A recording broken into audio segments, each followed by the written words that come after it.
This is Abnormal Entertainment. I am a real American, fight for the rights of every man. I am a real American, fight for what's right, fight for your life. You're listening to the No Cry Zone, a progressive political podcast on the Abnormal Entertainment Network.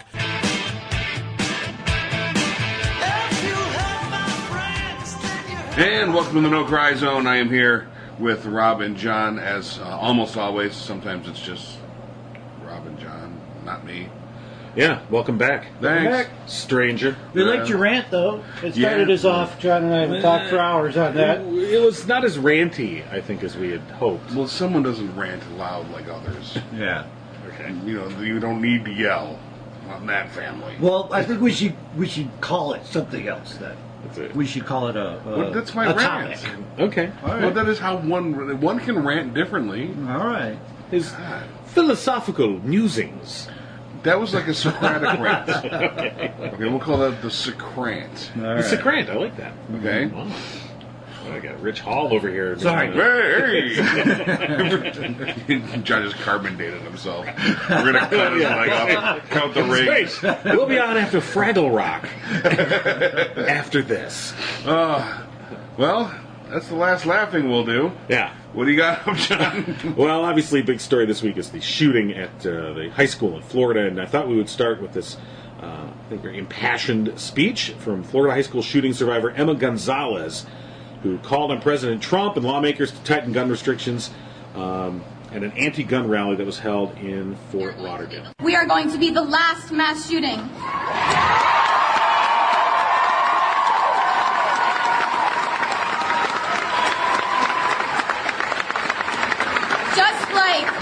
Just like Tinker v. Des Moines, we are going to change the law. That's going to be Marjory Stoneman Douglas in that textbook, and it's all going to be due to the tireless effort of the school board, the faculty members, the family members, and most importantly, the students.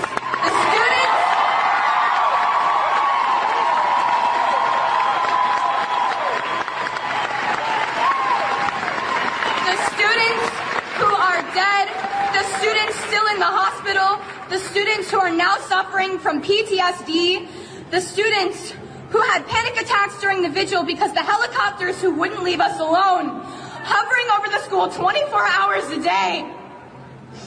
There has been one tweet that I would like to call attention to. So many signs that the Florida shooter was mentally disturbed, even expelled for bad and erratic behavior. Neighbors and classmates knew he was a big problem, must always report such instances to authorities again and again. We did, time and time again. Since he was in middle school, it was no surprise to anyone who knew him to hear that he was the shooter. Those talking about how we should have not ostracized him, you didn't know this kid. Okay, we did. We know that they're claiming that there are mental health issues, and I am not a psychologist, but we need to pay attention to the fact that this isn't just a mental health issue. He wouldn't have harmed that many students with a knife.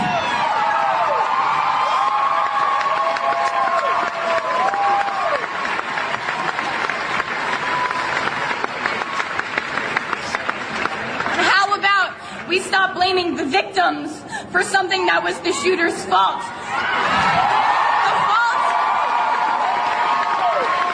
The fault of the people who let him buy the guns in the first place, those at the gun shows, the people who encouraged him to buy accessories for his guns to make them fully automatic, the people who didn't take them away from him when they knew that he expressed homicidal tendencies. And I am not talking about the FBI. I am talking about the people that he lived with. I'm talking about the neighbors who saw him outside holding guns. If the president wants to come up to me and tell me to my face that it was a terrible tragedy and how it should never have happened, and maintain telling us how nothing is going to be done about it, I'm going to happily ask him how much money he received from the National Rifle Association.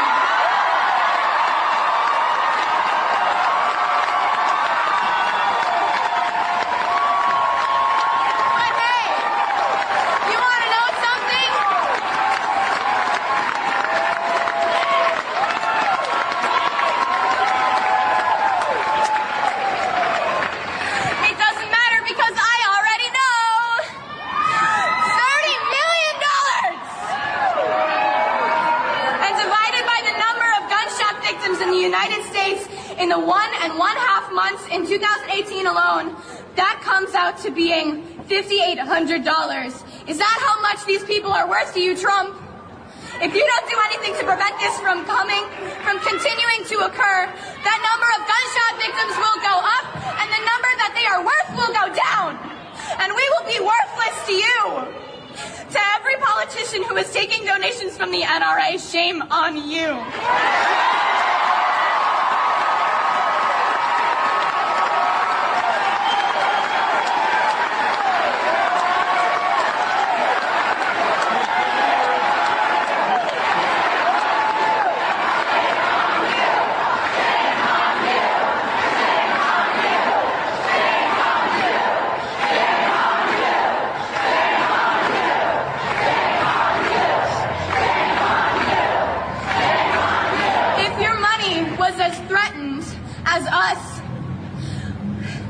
Would your first thought be, how is this going to reflect on my campaign? Which should I choose? Or would you choose us? And if you answered us, will you act like it for once? You know what would be a good way to act like it? I have an example of how not to act like it. In February of 2017, 1 year ago, President Trump repealed an Obama-era regulation that would have made it easier to block the sale of firearms to people with certain mental illnesses.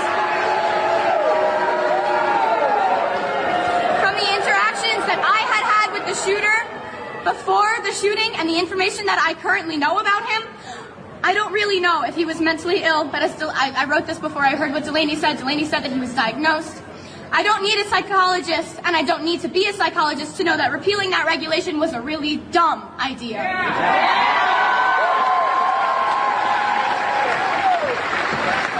Republican Senator Chuck Grassley of Iowa was the sole sponsor on this bill that stops the FBI from performing background checks on people adjudicated to be mentally ill, and now he's stating for the record, well, it's a shame that the FBI isn't doing background checks on these mentally ill people. Well, duh! You took that opportunity away last year!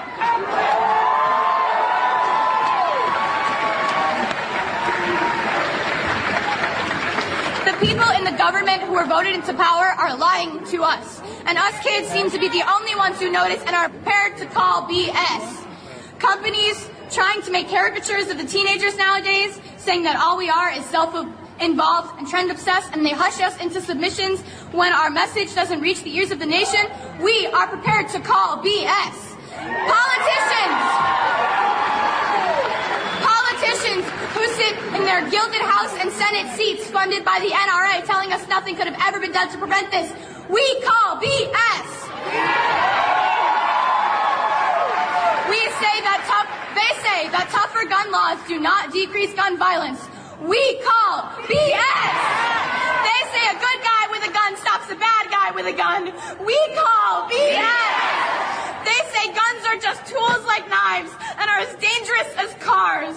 We call BS. No, they say that no laws could have been able to prevent the hundreds of senseless tragedies that have occurred. We call BS. That us kids don't know what we're talking about, that we're too young to understand how the government works. We call BS. If you agree, register to vote. Contact your local congresspeople. Give them a piece of your mind. You know, it's official now. The court of BS has to be called to order. I mean, really, you don't hear that kind of thing. In my book, it is a call to a wake-up when somebody points out that so pointedly that I'm calling bullshit on this stuff. The court has to be held. I mean, right, and I think it's good that, I'm heartened by the fact that and she's not the only one, there's been many of these students that were involved in this shooting who've come out and spoken out and said essentially the same thing, like, enough of the bullshit. Mm-hmm. Enough of the bullshit. Something needs to be done, and the status quo is no longer acceptable. Right. So, I'm heartened by that, and on the other hand, though, I've got a pretty healthy dose of skepticism that will anything really change because of this shooting? I don't know. We'll see. Time will tell. Well, but I'm skeptical that really anything major will change until and unless. Now, the thing that I like the most that's come out of this is the suggestion.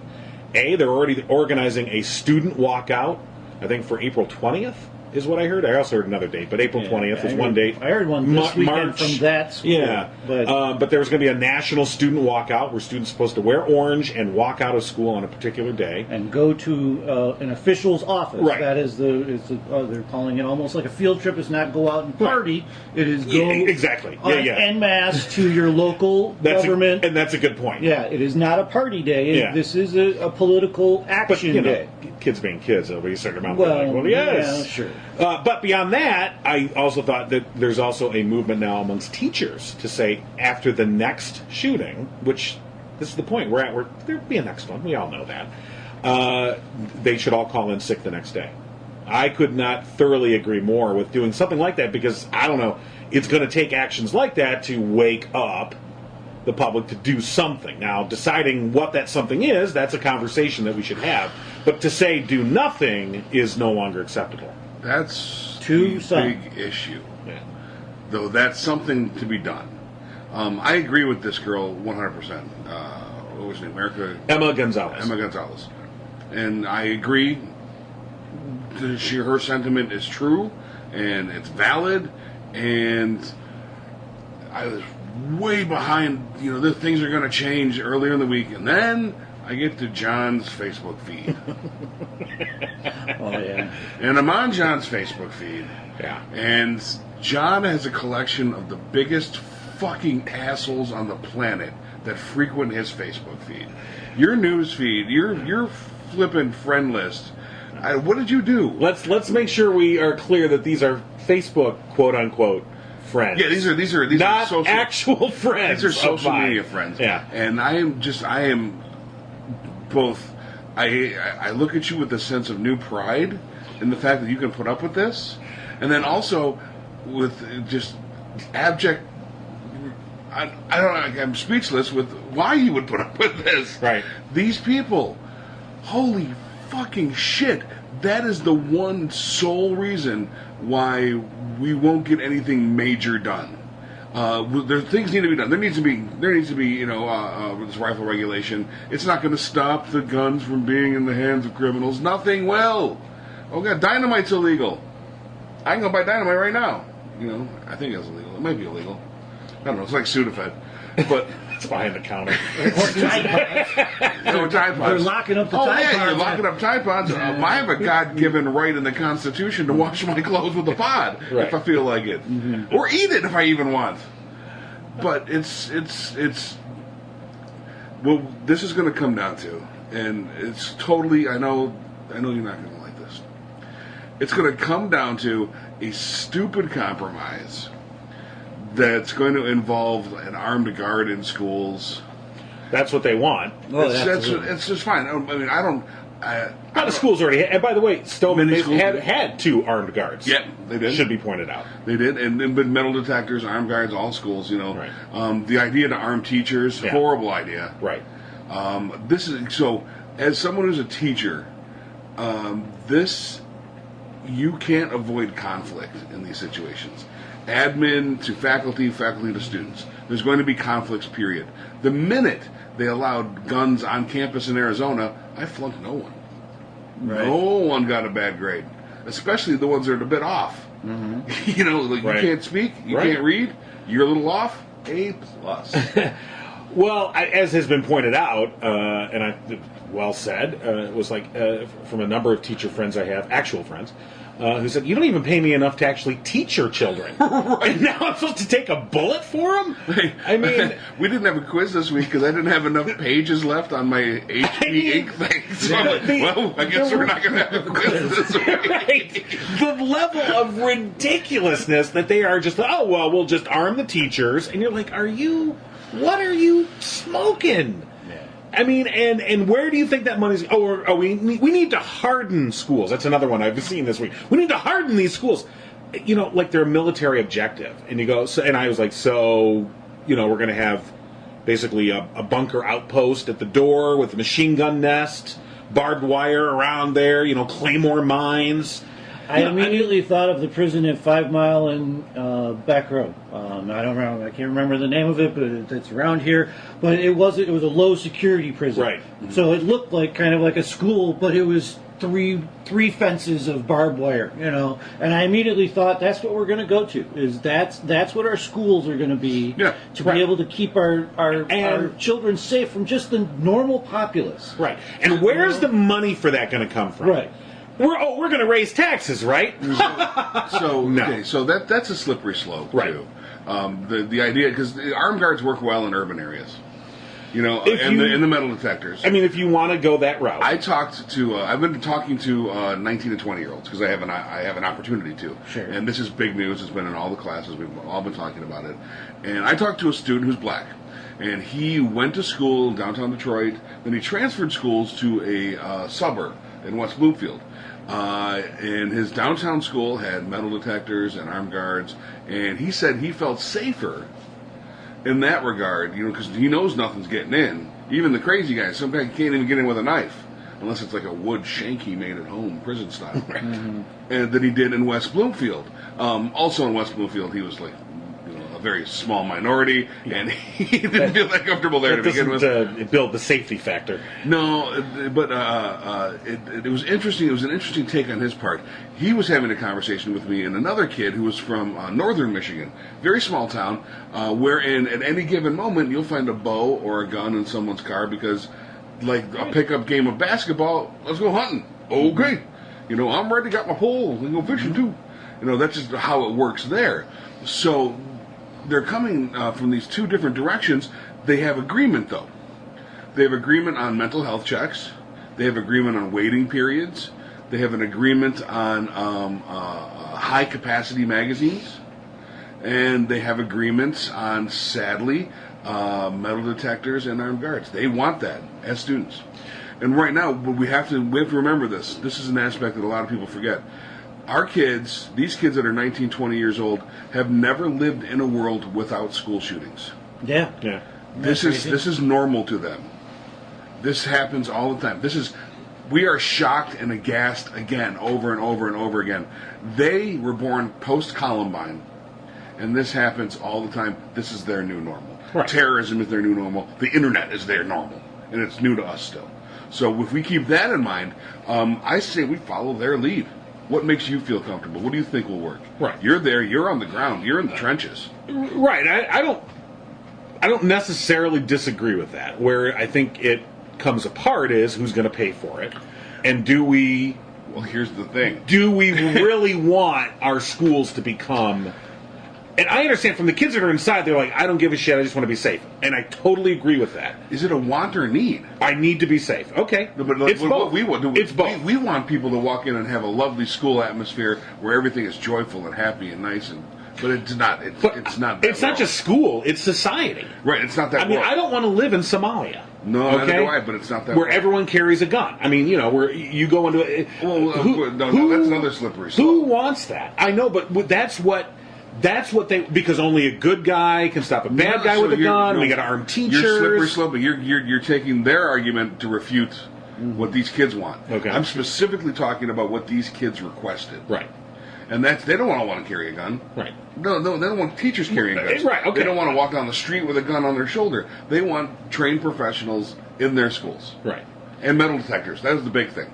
Metal detectors when you walk through the doors. Okay. So here's all right. Well, look, I could pick apart this argument. I don't want to pick it apart because you're right. It's their argument to make. They're the ones that are there. Right. But I can't not point out that so this kid that shot up this school last Tuesday or Wednesday, he arrived in an Uber at the school. He must have brought his guns in some sort of duffel bag or something, or his gun in some sort of duffel bag. And he wasn't a student. Yeah, right. But so here's the thing. So you have a guard at the front door.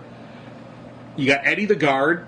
Eddie could be well trained. Eddie could be armed. And there's a thing. Here comes a guy with an AR-15 rifle, loaded for bear. Right. And boom, boom, boom. Eddie's done. Eddie's gone. Okay, Eddie's out, and now we're heading in. Right. So but again, what do you always say? I say a lot of things. You always say, don't reject something about the perfect. See, there's some shit you say all the time.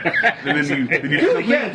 You always violate it. So we can try it. The good is not the enemy of the perfect. The good is not the enemy of the perfect. So something that keeps it would. Perfect is not the enemy. I don't know something. The thing is, maybe it wouldn't have stopped this guy. but maybe it'll stop the next guy. Okay. Right. Doing anything I is agree. better than doing nothing. On that, we are 100% agreed. So, the gun shop owner that sold this dude his gun could have stopped it right there. Right. Then he would have ran in with a knife, and Eddie, the security guard, the highly trained security guard who doesn't see a gun coming out of a duffel bag, apparently. Right.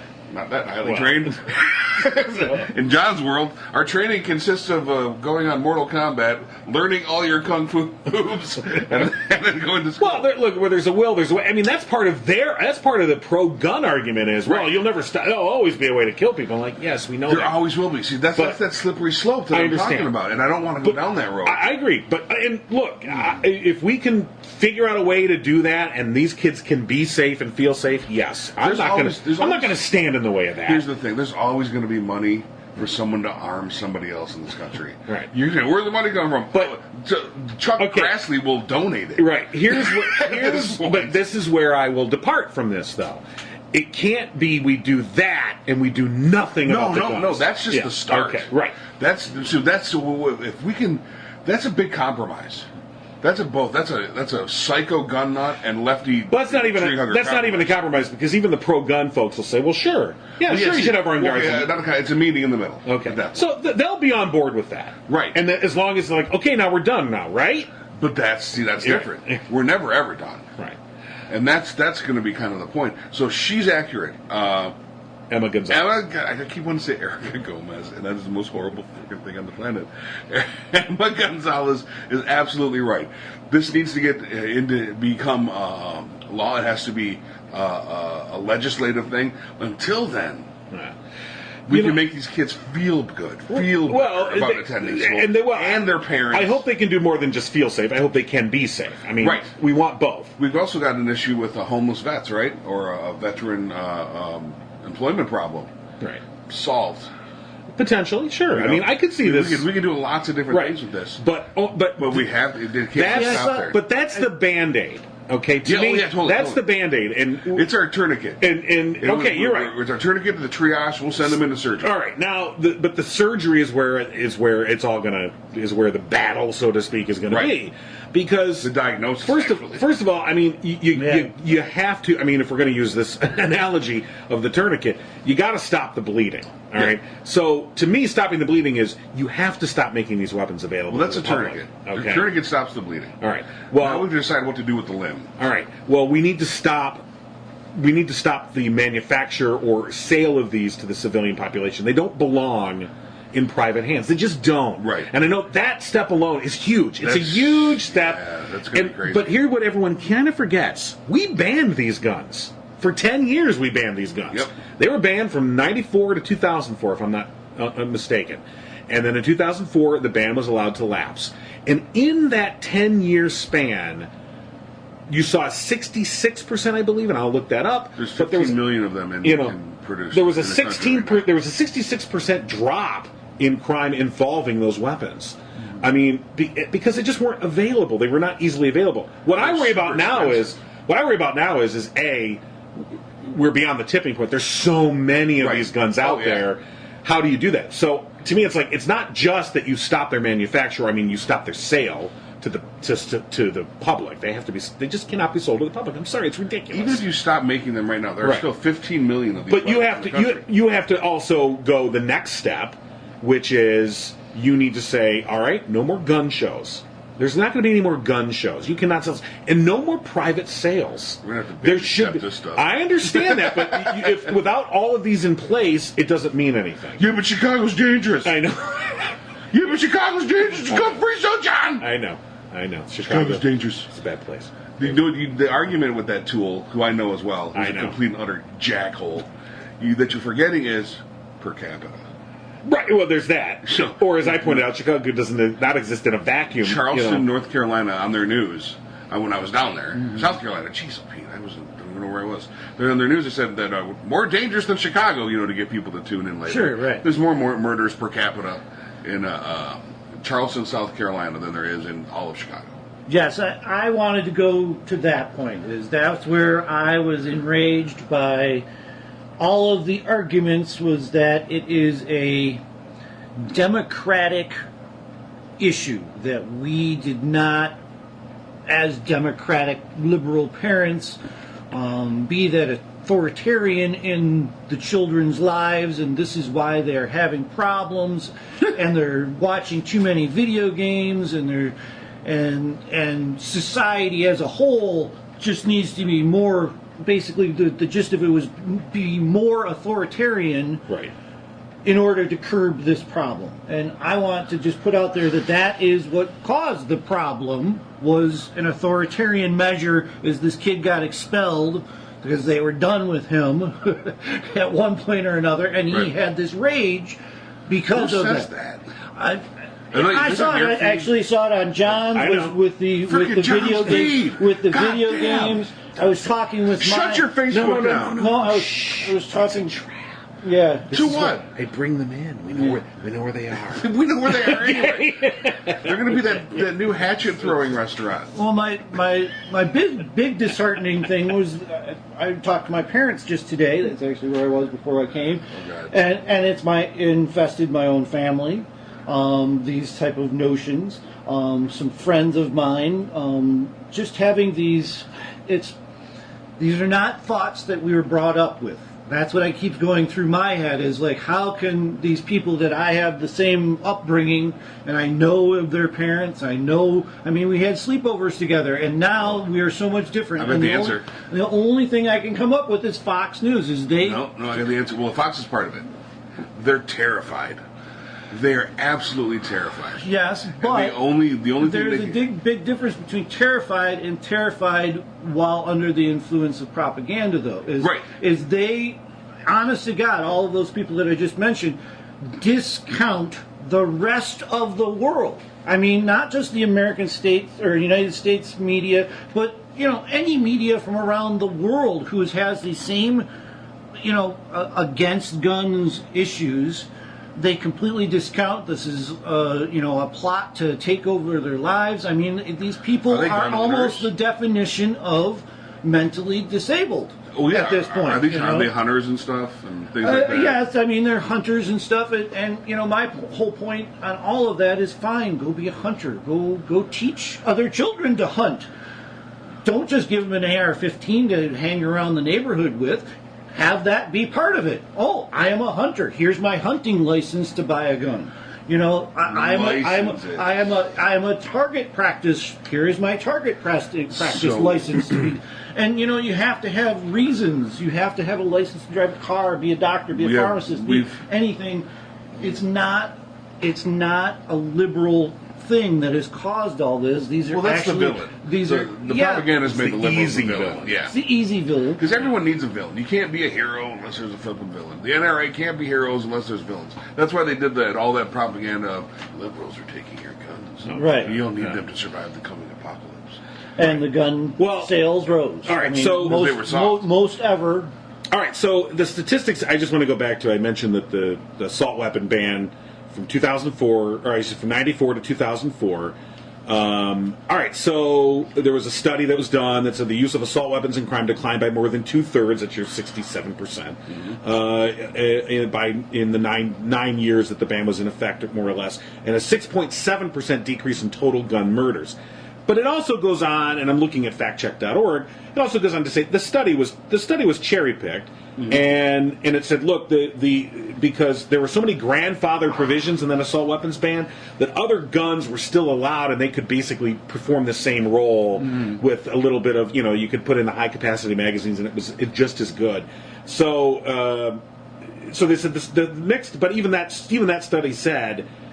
Had the ban was just beginning to produce results when it was allowed to lapse. Had it been allowed to continue on, they said the statistics indicate that you probably would have seen even a greater increase or decrease in crime, and that it was producing that 6.7 in total gun murders.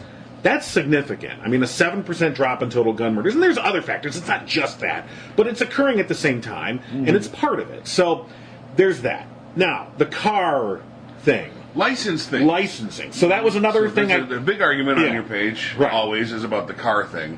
And what everyone seems to forget is we highly regulate automobiles, ownership, and privilege to drive. It's highly regulated. You have to take a class. I took a class from Jumpin' Jerry Johnson. He used to teach at Howell High School before he was jailed for doing bad things to the girls' basketball team. Okay, then. And one of the arguments, It's okay, it's a criminal, and he's indicted and in jail, so I can say it. Wow. It's not slander. and one of the arguments against regulation is that it will drive the cost of the weapons higher and higher, and that's with the smart Well, technology and all those things. But that happens with everything, and Yes. we all pony up. If you Right. want to drive a car in today's day and age, you want to go buy a It's brand not- new pickup. Right. It's $50K. It's not, but it's not and just you pony up every Right. single time. It's not just the cost of the car, and it's not just the licensing. It's the insurance. I had Yeah. this conversation with somebody else, and I said, because they were using the, well, somebody could have taken a car and mowed down 17 kids at a bus stop, so we're going to ban cars? And I said, okay, interesting, you brought that up, and then we went into the whole car debate. I said, if we're going to talk about cars, I have to get a license to get a car. I have to go through training. I mean, right now for kids, it's 50 hours. They have to do a 20 hours of driver's ed, and then 50 hours of supervised driving with an adult before they can get their own license. I mean, that's a lot of time to learn how to drive a vehicle. Responsibly. Exactly. And then you have to get insurance. And guess what? Insurance is expensive. Okay, so... And you can drive around without insurance. Well... People do that. That's a crime. Not legally, but... Not legal. It's a crime. Just like, owning a gun and killing someone, two different things. One's not a crime, one is. Right. But the repercussions Exactly. are So completely different. in other words, the privilege, and that's what we have to remember. Driving is a privilege. It is not a right. You do not have a right to drive. You have a privilege of driving. If you fulfill these mandates by the state allows you to drive a vehicle. You have the right to own a car, though. Sure, but No matter what your status. you can own it. You can own it, but in terms of driving, that is a privilege. It is not a right. Right. So take that to the gun. You Okay. can own a gun as much as you want, as many as you want, but it's a privilege and a right with training and licensing to use it. And so, to me, I'm saying, you want an AR-15? That's fine. That'll be $7,500 a year in insurance. Because we're going to price this now to its actual total cost to society. Why does insurance cost so much, especially here in Michigan? In Michigan, we have no-fault insurance, and we have this catastrophic injury fund. That so if you get injured in a car accident, your medical care is taken care of for life. Now, we're the only state that does that, and other states have different plans. But nonetheless, insurance helps to pay those costs. We are properly pricing the cost of this to society. Why are we not properly pricing guns as a cost to society? There needs to be a fund set up for those people that are maimed. Okay, you think about the 58 people that were killed in Las Vegas, and there was 100-something others that were injured. Right. A lot of them severely paralyzed. In a nightclub. In Pulse nightclub, and all the untold shootings. Who pays for their medical bill? You're on your own, bub. That happens. It's like, oh, that's a shame. Thoughts and prayers, and go fuck yourself. And think of what happens when you even have a minor fender bender. If you get, 3 minor fender benders within a 10-year period, your insurance rates go up. Whether or not you are a responsible car owner or not, Right. you have bad luck. So if you're the type that, oops, I shot off my toe, oops, the kids next door have my gun, you're that type of guy. Right. Now your insurance That's goes what I'm up. saying. And those are built into the So- system because the insurance companies do not want to pay more than they take in from you. Let the accountants Yeah, loose. exactly. Hey, don't forget, we brought down Al Capone on tax evasion. Yeah. Okay, so in other words, you can also lower your insurance when you do things that are safe. So Can you imagine the Winchester commercials of that? I'm a safe Winchester owner. I just got a check from owning my rifle. there you go. And not But you know killing what? anyone for You know 2 what? years. You have a trigger lock. You buy a trigger lock, and you can demonstrate that it is in use. I was just going to say, We'll goes discount down. your rate. I was just going to say, You have a gun GPS safe? trigger lock, Hey, just there- like the little button you put Oh, in your that's- car. right. Is You it have in a- your closet all the time? Then You have a get gun safe? break. You have a gun safe? Yeah. Excellent. We're going to lower your rate even more. You got kids, your rates go up. Right, you got kids, your rates, absolutely, your rate should go up. So, these are things that pie in the sky right now. But I don't think they're that far but off. I'm hoping. If you were to actually do what the Second Amendment says, go be a part of a well-regulated militia, you could avoid insurance costs. Well, there was a great, actually, a lot of the ugliness that you saw on my page was because I had posted an excellent commentary from a former military person, military guy, and it was called "Fuck You, I Like Guns." But then he goes, and you're really, what? And you read it, and he says, I'm an Army veteran. I like M4s. They're all, for all practical purposes, that is an AR-15. I like shooting them. I had my expert, badge when I was in basic training. He goes on, and then he says, but here's the thing. It is my normal because I learned how to fire the rifle in the Army. I've only ever shot plastic targets on the ranges of Texas, Georgia, and Missouri. That's not what those weapons are designed for. All right, they're designed to take down as many people as possible in as quick a point as possible. And then he goes on to say, here's the thing. And he grew up in a family that said, you want to shoot the big guns? Enlist and serve. And he grew up in a family where there were guns. They went hunting. They went, they would sport shoot, whether clays or whatever. There was a gun, ownership history in this family, and guns were around, and that was not a weird thing to have guns everywhere. That's just the way their family was. And there's many, many, many families that have this. Right. We get it. Purely functional families. Exactly. But the notion was, you want to fire a machine gun? You want to fire an assault rifle? Enlist and serve. That's what the amendment says.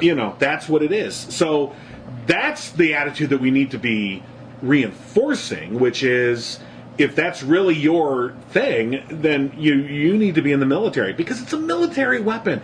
And you start getting, and then these people that I just love, when they say, they call them assault weapons. They're technically not an assault weapon, because you see, an AR-15 is really an Armalite 15. It was invented in 1959. Fuck that. It's an assault weapon. I'm sorry. Yeah, you're not taking your AR-15 out hunting pheasant.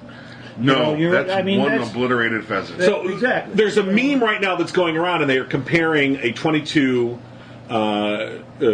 carbine to an AR-15, and they're basically saying they use the same type of ammunition, and if you put a 30 clip in, it's this, it has the same, but one is no problem. Here's, in other words, the .22 rifle, we say, sure, it's all yours. The society doesn't generally frown on a .22, whereas an AR-15 has this reputation, and they're basically saying it's the same gun, one just looks differently. And of course, it's not the same gun, and that is a very misleading meme. Boy, memes misleading? Who would have thunk it? It's very shocking.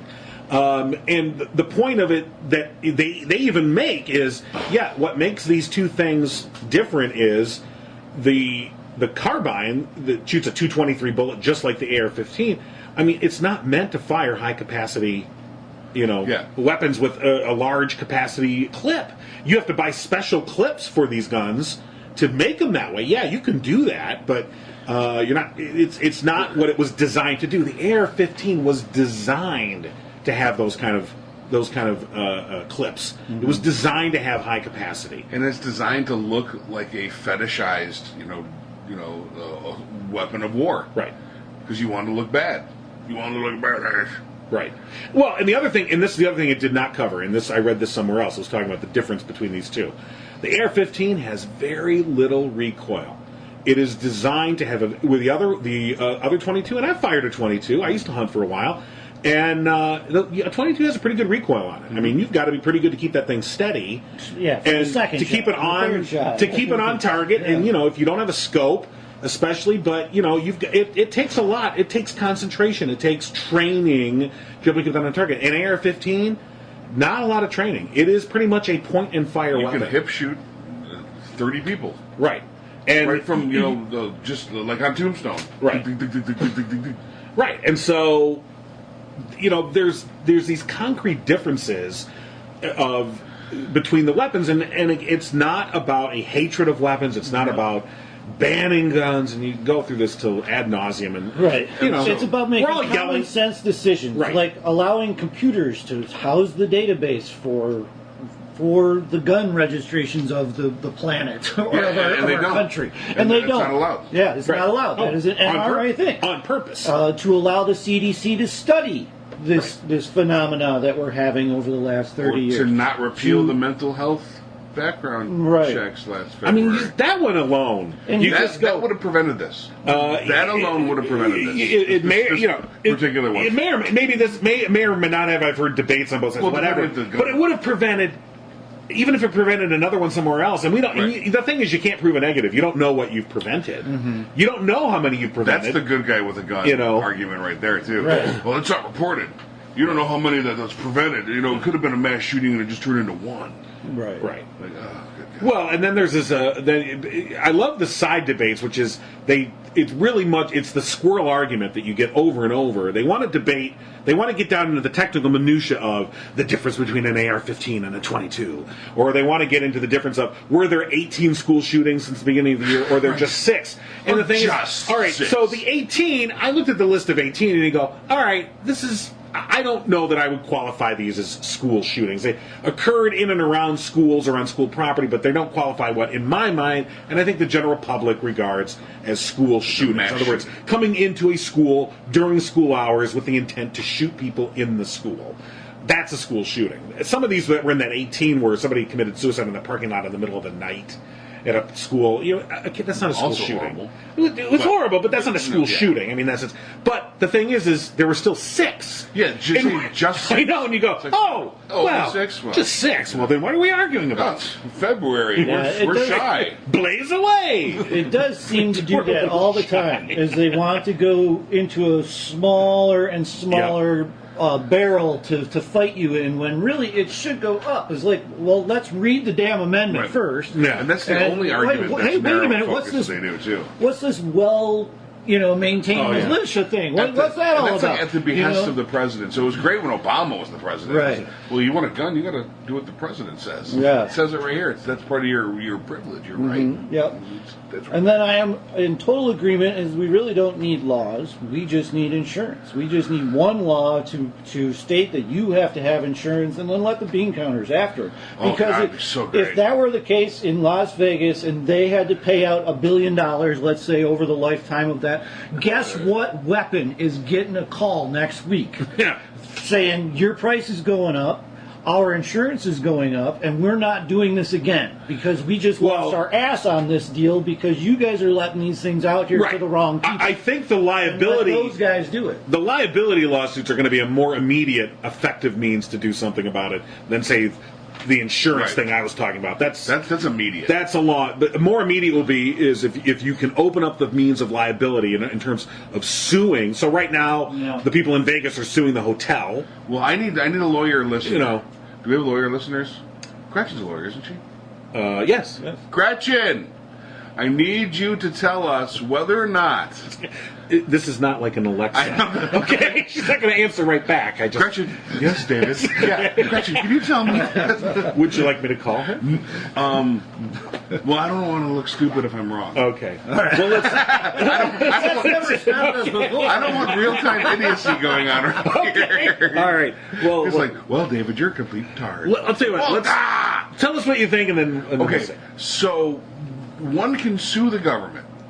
Right. Can someone, with enough probable cause or ideas, could the White House be sued in civil court for repealing something that caused this? No. No. I'm no lawyer, and I don't think you can. But I mean, just like this, could someone? I don't care if they win. Can they bring the case? Well, they have governmental immunity. So if whatever you do, no, civil, not criminal. Yeah, civil. Just looking for damages. Okay. Yes. I think you'd still have to just once again spitballing. You would still have to show what law was broken. Okay. In order to gain. There's a great precedent. Damages. Like OJ's There's a great precedent for this. Paula Jones. Yeah. Paula Jones successfully convinced the United States Supreme Court that she should be able to civilly sue the President of the United States for damages, which allowed Monica Lewinsky came out of the Paula Jones investigation of the U.S. Supreme Court saying, yeah, we're going to let you do this to a sitting U.S. president. And if you look at the opinion at the time, they said, we don't believe that this will be a burdensome to the presidency to allow this. And you're like, yeah, okay, good shot, guys. And of course, it metastasized into what it became. So yeah, there's a precedent on the books for doing this. So yeah, I think you can. So it's interesting. I mean, good luck doing it. But. Yeah. So OJ lost a civil case and went to jail. He lost. He won. Oh, I'm sorry. You're right. He was acquitted of the criminal charges of murder, but then he lost the civil case for unlawful death. Right, and they attached all of his assets. Right. And then you're right. So can you? Yeah, I don't know. Well, Trump's having enough trouble right now with Mueller looking into all of his entangled finances. But I like the idea. So I kind of want to segue to this. Do we dare talk about the presidential response to this shooting? Well, I thought Emma said it best when she quoted the tweet. Yeah, she didn't say who it was from, right? But everyone knew. But everyone knew. Who could be that? Who could possibly be that callous? Right. Don Rickles is dead. Must be Trump. I've actually gotten to the point of trying to think of what the opposite is of what he's saying to understand what he's actually saying. He's Bizarro Trump? Yeah. Obama is Bizarro Trump. Oh, God. So, yeah, and he's put out a tweet since then, I think this morning or last night, he put out a tweet where he basically made the connection between, because, all right, so he tried to tie in this to the Russia investigation right. because the FBI was alerted to this Cruz guy twice. And, okay, that's a problem, and somebody needs to look into that. But at most, you're talking about the Florida field office. Somebody there is in trouble. Somebody there has some questions to answer. I don't know if they're in trouble, but somebody needs to answer some questions down there. But somehow they're like, oh, that's it. Christopher Wray's he's got to resign as the head of the FBI. He wasn't even there. I know. And you're like, no. And he's your new guy. Good try, but no. And, Governor Rick Scott of Florida, he was the first one to make the suggestion earlier in the day on Saturday. Well, he said, oh, it's obvious Christopher Wray has to resign. And I'm like, nice try, Governor. Well, maybe you should resign. A lot of this is under your watch. More of this is on him than anybody else because of the lax laws that... Did he call Rick Snyder? Like, hey, what do you do? Oh, blame the Fed. Got it. Right. I actually heard that the FBI, their reasoning was they... we're looking for the proper police department that had this report. Right. Because it did go to the police department in the local area first. Yeah. And that connection could not be made. So I would actually put that more on local. It very well could. The local budget of people who can contact back and forth with the FBI. I'm sure that is not a full-time position that it needs to be. Parkland, Florida. Right. Yeah. Right. The state largely known for cooperating with the Fed. Right. So, once again, all of this could be saved with more compassion. Right from the get-go. It sounded like this kid was from middle school. He was an issue. Listen to Emma. And there is no... Right. Listen to Emma. She said that we didn't know that kid. And they tried. Yeah. And he was just a loner. Sometimes, more compassion. We all knew a kid. Let's face it. We all knew a kid growing up at some point that you would not have been surprised. That didn't happen in our generation. I mean, this wasn't prevalent in our generation of school shootings. Right. But had there been, or had I can instantly think of a name of a kid I went to school with that it would not have been a surprise. So they made the movie of this. There's a graphic novel called My Friend Dahmer, done by a cartoonist who grew up with Jeffrey Dahmer. Okay. And when he heard, the book starts out, he's in his 20s or something. He's living away from home, and the Dahmer murders go down. He hears through the grapevine, the analog grapevine in the 80s, that someone from their high school is a serial killer. He didn't even think of Dahmer. He thought of this other guy. And when they found out it was Jeffrey Dahmer, he's like, the guy that made us all laugh? Yeah. We don't know. You don't know. Well, good point. Good point. And that is also another one of those, get the public looking for the bad guy. God, like this, the highway shooter here. Remember that one? Yeah. If I see that highway shooter, I'm going to stop him. Mm-hmm. What's he look like? Probably Mexican. Yeah. Great. It's absolutely By the way, that's a paraphrase of an actual conversation. That is a paraphrase That's of an actual conversation that we were a part of. So, you're like, okay. I'm going to But hold on. I want to say that your point that you were making there before is so true, though. More compassion. Well, we do, and more. Look, no one's. The whole thing is that you get into this thing where you're saying we need to ban these guns. And we need better mental health treatment. Oh, yeah. I mean, it's not no one's arguing against better mental health treatment. All I'm saying is that can't just be it. Well, those are the things that go under the radar. Northville State. big. That's the prison you were talking Well, about. it's not a prison, but it was kind of all part of that area. Was you had the prison over on Beck, and then over towards Haggerty or whatever, at Newburgh, I believe, there was a psychiatric hospital. Back in the 50s, they had even a bigger area. And in the 70s, it moved and it got smaller, and then in the 90s, they closed it. Well, where did all those people go? These was Streets. This was prison. Prison, Yeah. out on And the the streets. What are we doing with those people? So, I had an employee, Mike, he doesn't listen, but he actually worked there after he got married, and telling me stories about the care and how government was just constantly just nitpicking away at their budgets and this and that, because they knew that it wouldn't ever arise until they were gone, or that subject was gone. Goes with all of these other social things that right now they're railing against. The poor people are back, and SNAP and WIC and all those people are evil people. Well, this has been a constant evolution of this state of taking away social things that actually help you as a middle-class American. This is all of these things. I hate to say it as crassly as this, but this is to resonate with people who are a little bit crass, this was to keep it out of your fucking lives. This was to keep it out of your view, So you didn't have to think about that it. you didn't have to think about it. You paid a little extra in taxes so that we had a mental hospital. You paid a little extra in taxes so that we had a bigger police force. You paid a little extra in taxes so that we had a bigger fire department. You paid a little extra in taxes so that the teachers had enough stuff to go around for all the students. And they're qualified. And they're all qualified, and we all do those things. Well, this has been a constant erosion for the last several years, 20 at least. 30. And Reagan. this is what we're seeing. So this is continually Republican ideals about smaller government. This is where it gets us. So right now, I really think, I've talked about this with my first responder friend. He kind of laughed it off at first, but then he came back to me, is you need a second force. You need to have the law enforcement force, and then you have to have another force that can come in and follow up. Like, hey, you just had a domestic disturbance 2 nights ago.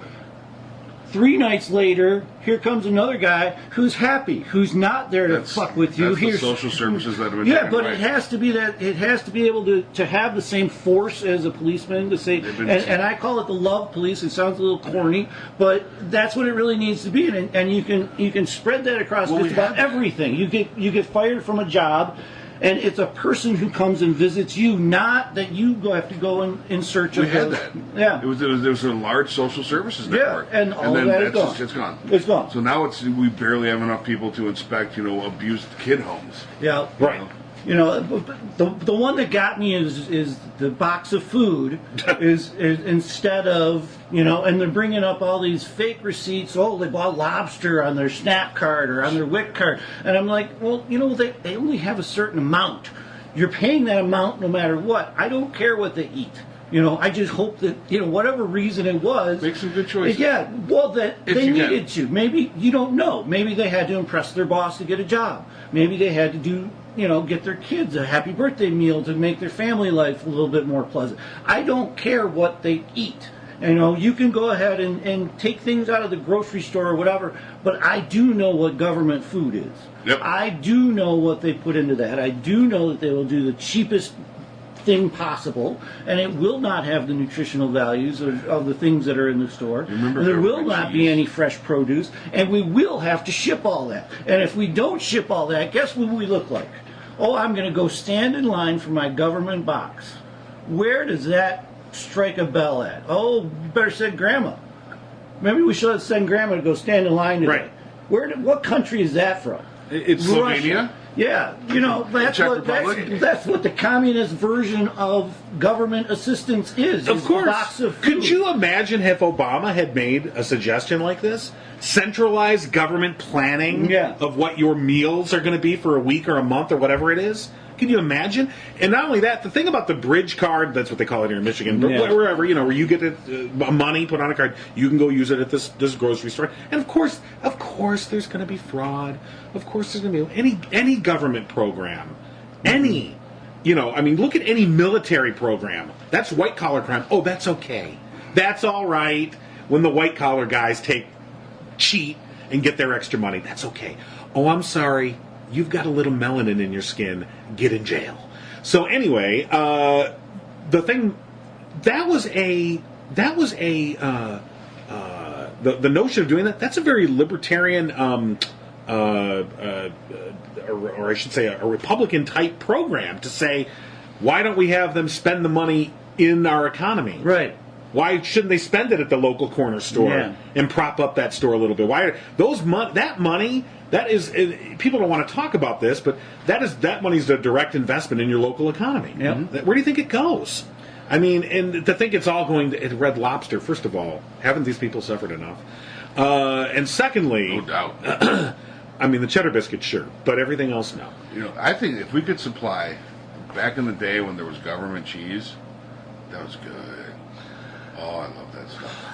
I don't know if I've ever had government cheese. Gosh, Yeah, we had the government Is it like cheese. Velveeta? Or? It's sort of like Velveeta. I'm sure it's worse for It's you. actually a little less creamy than Velveeta, more like an American. It was kind of a cross a between giant American. brick. Yeah, it was cross between an American and a Velveeta. And the peanut butter and it was good, melted really nice. Made excellent grilled cheeses. I remember open-faced grilled cheeses as a kid. With government my gosh, cheese I was wish- the bomb. Go back to the 80s. And how did we get the government cheese? You know, being broke. Well, but That's how we got it. But that's just the thing. It's like, you know, now these kids that I grew up with who got the government cheese right along with my family Right. are completely against, you know, helping anyone do anything as a government program because they feel the government is so Have bad. you brought up the government chease Well- aspect of it? Because I think this might be our new rallying cry. Well, you know, that was my thing. Is I've Leon, been, remember the government cheese? Wait a minute. And then Leon's heart gets 3 sizes bigger. And then he dies because it's enlarged from the government cheese. No, but you're right. You're right. So my wife has, told the story that when her parents got divorced, and her mother, who had been a homemaker, was kind of thrown into the workforce with 3 young daughters, living on her own. I mean, finances were very tight, and so her mom now, my mother-in-law, I'll just to sort of set the scene, Bill O'Reilly is a very sensible person to her. So, all right. So there you go. That's your mother-in-law? Yeah, very sensible, very nice guy. Okay, thank you. We'll do it live. Right. Greatest clip ever. So anyway, so that's her. But she was once having a conversation when she was saying like, well, I had it tough. I had you 3 girls, and I didn't, go get the government assistance, and my wife was like, whoa, hold on. We got reduced price lunches. Do you not remember? And we also did get some government assistance, and it wasn't in the form of like welfare or getting a check or something like that. But there were things like reduced lunch. That, and I think some they got some other free assistance care, things like that were provided to them because they met a certain income. Right, that's government assistance. Mm-hmm. Where do you think that comes from? There's so many people that did, and my point is, there are so many people that have received government assistance for very good reasons, who gave them the boost they needed to get where they are in life, and now they completely reject it altogether. Right. They've either forgotten or never really quite knew the assistance that they got. It's all just sort of gone now. And So they what want to did your pretend. mother-in-law say? and Well, that's not the same thing. That was kind of her. That's not the same thing. And she's thinking she's literally thinking government cheese. Well, we never got government cheese. Yeah, okay, but still, we receive government assistance. So the point to say, so proudly, we never received government assistance. Yeah, you did. Who are you kidding? and one of mine said unemployment. And it's like, oh, no, but I paid into that. Well, yeah, you paid a portion of that, but that's an insurance program that pays the bulk of that through the insurance market. The employer pays. That the employer So pays he never into. paid into unemployment. Yeah. Well, The employer pays the insurance. Exactly. They pay into the insurance, but it's an insurance pool. Yeah. The same idea as all insurance pools is if everyone who is trying to get those benefits out didn't have that, it wouldn't work. So, Right. And the whole point of why? What has happened? That's my thing. Is it been this just melting of their brains? The rest of the world has a different opinion than Fox News or Breitbart. Yeah. I mean, the rest of the world. And we have a whole population here that is only listening to Fox News. Well, no. And that's the scariest part to me is I see it with people that I have, had the same upbringing, had the same... It's exactly the whole... so look at Brexit, the whole Brexit fiasco.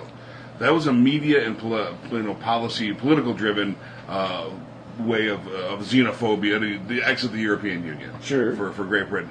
Everyone's suffering from this. I think all predominantly cracker nations are suffering from this. Well, once again, that was hugely influenced by the It's Russians true. as well. Yeah. That was hugely influenced by the Russians. So I don't know where this propaganda is coming from. I just know that you can look at Fox News and you can look at the Russian bots and RT, and they're talking about the same things about America. And to only count on that opinion and discount 99% of the rest of the world's opinion on these matters is just mind-boggling to me. 2 words for it. Confirmation bias. Yeah. People don't want to see beyond their worldview because it's hard. And we know how Americans like hard things. Yeah, we sure do. Yeah, that's difficult. I can't go there. I'm just going to shoot my gun. So, that is a nice segue, since you brought up the Russian bots. Mueller Yep, 13. indicts 13 Russian nationals. Wow. Of course, does nothing except validates the whole damn show. Oh, yeah. And how many of those do you think he's going to get to flip? None. That's what I keep saying. None of them, but it doesn't matter because No. it's not a hoax anymore. No. And what's been fun to watch, at least on Twitter, I've been seeing more of it there, but of all of the Trumpelstiltskins who are like, they're having a party because they think that's it. It's over. We won because they think that this is the end. Oh, that's it. You only got 13, and they're all Russians. They're in high five, and they're all high fiving each other on Twitter because they think this. And you're like, no, it's just beginning, you fucking idiots. Oh, it's this gonna is be so just the great. beginning, and it validates everything. It confirms so much. And then you got Trump, and he's no smarter than any of these dumbasses. He's like, I didn't start my campaign till the indictments say this started in 2014. I didn't start my campaign till well after that. And you're like, yeah, but you went to Russia in 2013. That was the pee-pee time. Mm-hmm. Or as I tweeted to him, you're in Russia in 2013. All right, so Oh, good God. I know. He didn't respond. He didn't No, respond. he didn't No, get it. he That's because just, he didn't get it. he just went and took, Mr. John King on this list. Now, he was like, stupid. I was on that list a long time ago. He was actually like all high and mighty. He's like, stupid, it's apostrophe U. It's U apostrophe R-E, dummy. Oh, I got it. But they think, I love how every turn of this, they think it's over. Oh, And you're yeah, like, it's no, great. it's closing in, And dummies. they're just following his lead, and his lead's Yeah. on purpose. Yeah. He's never going to admit that he did anything wrong. Oh yeah, well that validates me. His kid could go to jail. Well, I'm innocent. Jerry goes to jail. No, wasn't me. Yay!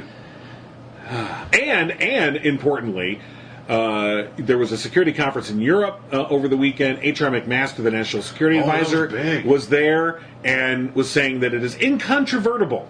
Look up the word incontrovertible, by the way. It is incontrovertible that the Russians not only interfere with the election, but were actively involved in the interference with the election. So you have Trump's own National Security Advisor. He appointed that he Yeah. is not friends with now. No, Not this week. No. And so there are key people in this administration that they're not going to toe the company line that there's no collusion and the Russians are our friends. They know better. And someone like H.R. McMaster, and you would have thought John Kelly, but Kelly's been such a disappointment. Kelly, man, But he's going to be on his way out too. I would hope. This whole Porter scandal. Yeah. I think Kelly is trying to save the office of the presidency. I really do think Possibly. that is why he is doing the things that he's doing. Is he has his grandiose version This of could bring the down the office. office, The yeah. office of the presidency needs to be sustained through this idiot. He knows what he's got, and he's just trying It's to quite put out possible. put out the fires the best that he can. Either way. I don't know, Right. But these military guys, I really just don't see them, doing the Dr. Evil along with Trump. And I really don't see Trump as being the Dr. Evil either. He just is doing what people are telling him to do. You know what I mean? It's just like you said. He is not really that much smarter. What he's smarter on is what it takes to attract ratings. I mean, that's what he's really the smartest. That is his smart. But as far as the actual policies and what happens if you enact this versus that, I don't think he can even comprehend it versus want to even comprehend or even care. He doesn't care. He cares how much money it will bring him, how much money it will bring his family, how much juice he can get out of this transaction, just like the tax bill. He feels he got a lot of juice out of that, and he can. Here's where this is where though you talk about the office of the presidency, and I think that it's the fact that the Russian sanctions are still not been put into effect, even though this was a law passed by Congress overwhelmingly, by the way, not by some thin partisan majority, but overwhelmingly passed by Congress, that the president is refusing to implement. Okay, he is refusing to carry out his constitutional duties. He is supposed to implement those sanctions. The law was passed. It's just that fucking simple. Mm-hmm. He is basically saying, no, I'm not going to do it.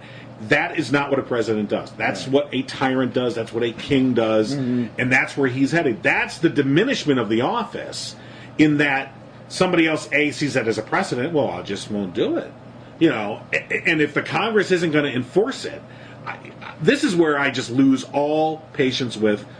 Not that I had any anyway, but with the Republicans and the GOP that are in charge. I'm like, yeah, you're known for your patience. I know. Look at my face with me. So the fact that they voted for this, that they fucking know what the Russians are all about. Uh-huh. They know it, and they are looking the other way because it's their guy. Mm-hmm. And that makes me incredibly sad and incredibly mad. It's their guy, but if they take him down, it's making them look complicit.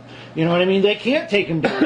I mean, it's gone on for so long now that they can't do it. I understand, but the thing is that they are so in the middle of this lie. Mm-hmm. They're the 5-year-old that stole the cookie and is doing every fucking thing in their power to deny that they got cookie crumbs around their mouth. There's a video of them taking the cookie. Bobby saw you take the cookie. They don't give a shit. They're sticking with the lie. And it's to the point now where you just like, this is not... You're not helping yourself by doing this. This is all going to count against you. Yeah. You could help yourself right now. Now is the time. Now, if you were a Republican leader, now's the time to turn on this guy. Now's the time. Yeah, if you actually wanted to gain support, this would be the time. And write off his supporters versus party. Don't even think about it as country. Think about it as support. Although you could be the most powerful Republican on your. Now that I think about it, now actually though, maybe now is not the time. If you're a Republican, maybe the time to do it is after the August primaries. Because you need the Trumpelstiltskin voters to get through the primaries. Right. Maybe in late August, early September is the time to turn on this guy. That could be what we're seeing, because we're seeing... It'd be interesting to see. All the guys that are not coming back have turned. Right. Flake, even... Gowdy. Gowdy, yeah. Gowdy is about as close to, the guy with... Figured what's his captain? Dr. Evil. Dr. Evil is close to Dr. Evil. He's mini. As I can come up with. He created all kinds of bullshit about Hillary specifically to win that election. I mean, that was a planned political op. Uh-huh. All of that. And he has even seen, even the guys he's appointing are against him. You know, he put in even Pompeo. Did you guys happen to watch that on C-SPAN? I heard about it. I knew you were going to watch it. Pompeo, even the guy who tries to toe the lines, came up with sanctions. Oh, we do all kinds of other things. That's like his line. He's that middle guy. He doesn't want to piss off Trump.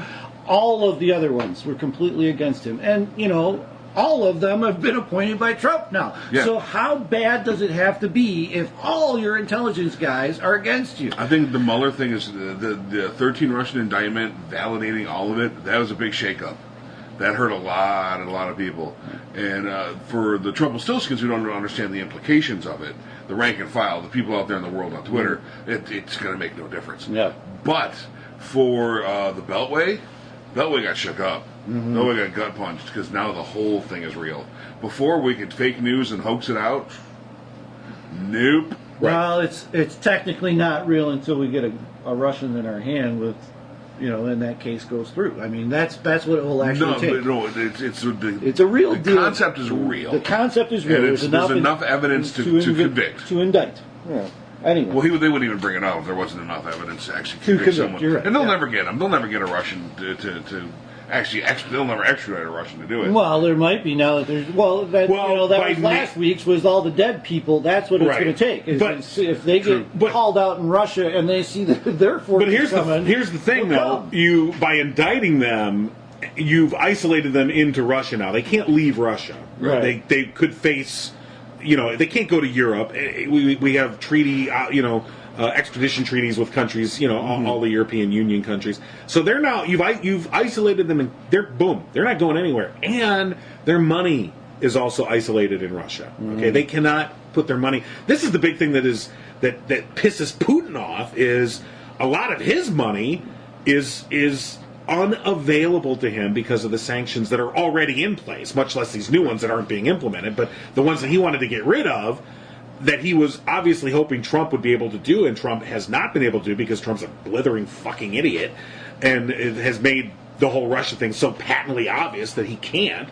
But I mean, Putin, this is his great big anger thing, that he's one of the richest men, if not the richest man on the face of the planet, and he can't access all of his money. It's in overseas accounts that he can't move. He can't move it. And I mean, when you think about it, you're like, that's got to be infuriating for somebody like Putin, who feels himself to be almighty, and yet here's the U.S. and sanctions that were put in place by Obama and Clinton. I wonder why I didn't like Clinton. So, by indicting these 13 Russians, you do, even just the indictment. I mean, you don't need a conviction to you already kind of won in a certain sense. Because, they're not coming. We're not going to ever see them in a court of law. That's never going to happen. But they're isolated now. Those 13 who are key players are stuck. Good. It helps. Every little bit helps. I feel bad for Putin. You want to say we do? Let's send them some thoughts and prayers. It's a good idea. Thoughts and prayers. Thoughts and prayers.